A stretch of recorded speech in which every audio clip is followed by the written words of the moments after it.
Et la réaction, elle est instantanée en fait. Soit la colère, soit la tristesse. En tout cas, lorsqu'une personne vous fait du mal, vous réagissez dans les 5 minutes. Mais après, ce qui se passe, c'est nous, on alimente ça. Donc, ce que je tenais à dire déjà, c'est que lorsqu'on vous fait du mal, il faut pas laisser une personne vous faire mal 2, 3 fois, 4 fois. Parce qu'à chaque fois qu'on alimente ça, on se renferme et on se fait du mal.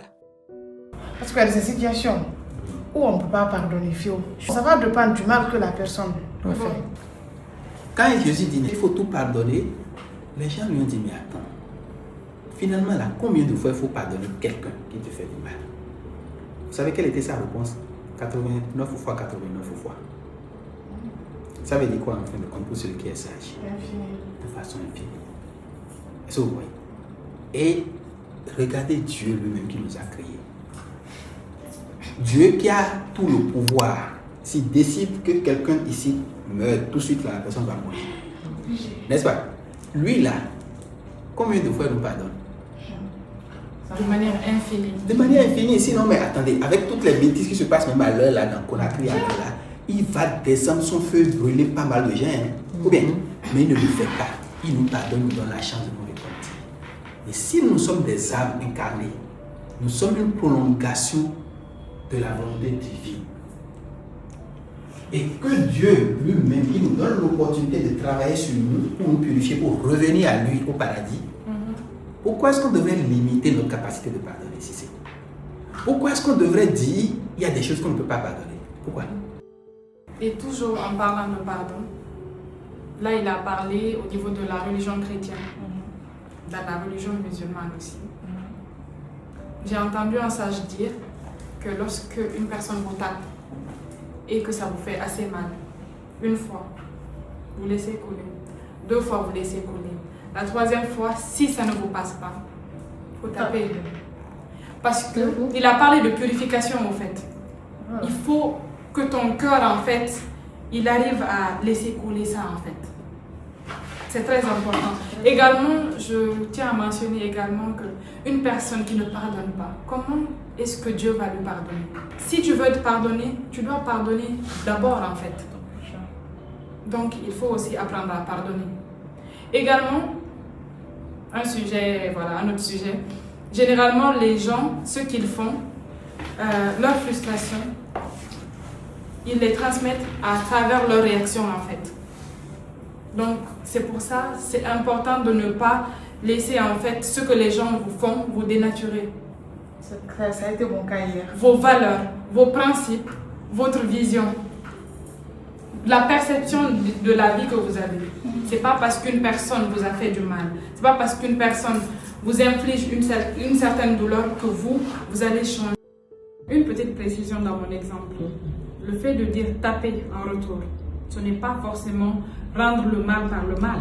Non, c'est de trouver une manière de faire comprendre à la personne que tu m'as fait du mal et de ne plus rester sur ce silence, à travailler sur soi, à dire que je vais essayer de pardonner. Donc, face à un mal, on essaie de pardonner encore et encore. Et quand ça ne va plus, quand on sait que là, on a atteint nos limites en fait, il faut trouver une manière de faire en sorte, de faire comprendre cette personne que là, ça suffit. Là, j'ai trop encaissé. Donc c'est dans ce cadre, je pense, selon mon analyse, selon ce que le sage voulait me faire comprendre, c'est de dire, pour la 3e fois, il faut taper. Taper là, c'est pas dire que forcément rendre le mal par le mal, mais trouver un moyen de faire comprendre à la personne que tout ce que tu m'as fait là, ça m'a assez fait mal. Et aujourd'hui, je décide de te faire comprendre que il faut arrêter. Stop. Je dirais à la suite de Ramata que c'est de l'intelligence émotionnelle il est question. C'est-à-dire, tu subis, ça te fait mal, mais toi, tu arrives à gérer ça. Et la même chose se répète. L'intelligence émotionnelle voudrait que tu t'affirmes. Enfin, que tu puisses dire à l'autre, ça, j'en ai assez, ça ne me convient. Point. Il faut que tu arrêtes cela. Donc, ce n'est pas une réaction qui doit être forcément la même chose que l'autre m'a fait, je lui fais pareil. Non. Mais c'est pouvoir réagir de façon à défendre ses droits, de façon à pouvoir exprimer ses réels sentiments. sais pas si vous voyez, de façon à pouvoir montrer quelle est l'opinion que l'on a. Et quand on fait cela, c'est comme si on a évacué quelque chose. Je vais prendre la personne comme étant un mur, la personne qui fait du mal. Moi, je caricature cette personne-là comme un mur assez solide. Voilà. Et ce mur-là devient en pleine face. Le mur qui devient en pleine face là, te fait du mal. Une fois, deux fois. Et tu as dit que l'émotion, ça s'exprime en moins de 5 minutes. 5 secondes même. L'émotion se vient.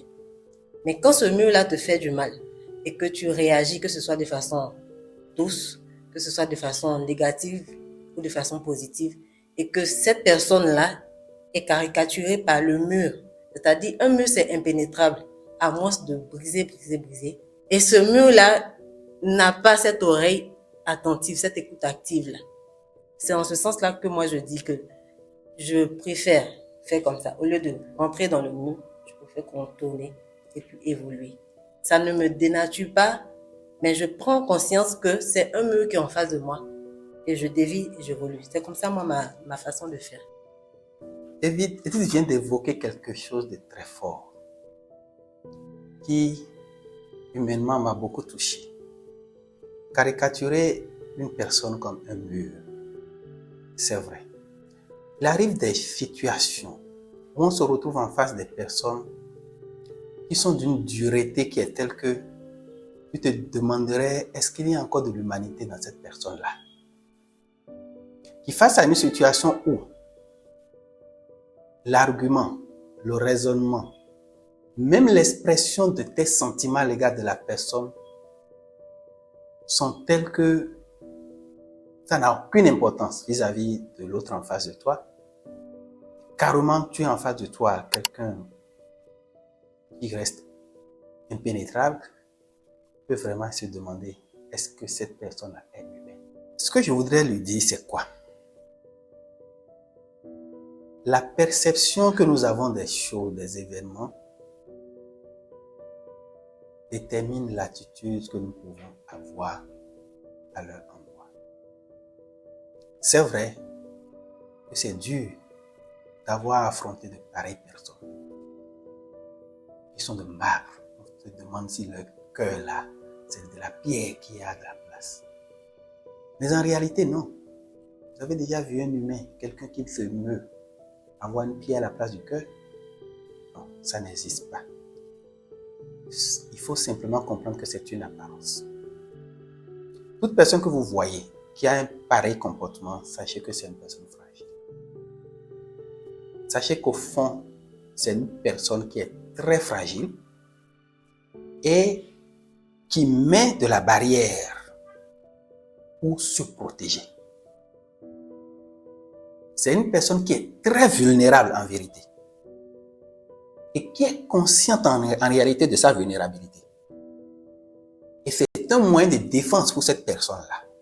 Si tu peux avoir déjà cette perception, ça change totalement